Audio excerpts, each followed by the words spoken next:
প্রধানমন্ত্রিত্ব চাই না, আমরা দেশের মানুষের অধিকার চাই।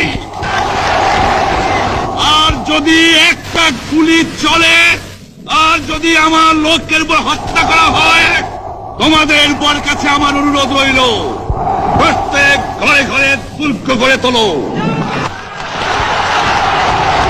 তোমাদের যা কিছু আছে তাই নিয়ে শত্রুর মোকাবেলা করতে হবে,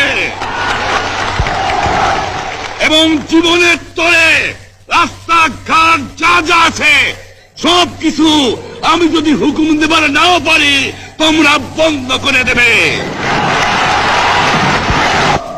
প্রত্যেক গ্রামে, প্রত্যেক মহল্লায়, প্রত্যেক ইউনিয়নে, প্রত্যেক সাব ডিভিশনে আওয়ামী লীগের নেতৃত্বে সংগ্রাম পরিষদ গড়ে তোলো, এবং তোমাদের যা কিছু আছে তাই নিয়ে প্রস্তুত থাকো।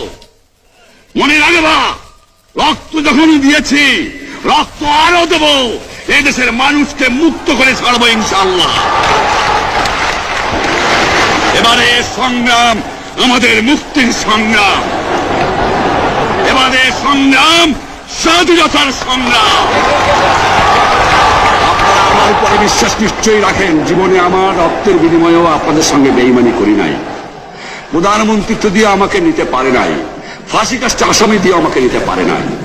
যে রক্ত দিয়ে আপনারা আমার একদিন জেলের থেকে বার করে নিয়ে এসেছিলেন, এই রেসকোর্স ময়দানে আমি বলেছিলাম আমার রক্ত দিয়ে আমি রক্তের ঋণ শোধ করবো, মনে আছে? আমি রক্ত তোমার জন্য প্রস্তুত। আমাদের মিটিং এইখানেই শেষ। আসসালামু আলাইকুম। জয় বাংলা।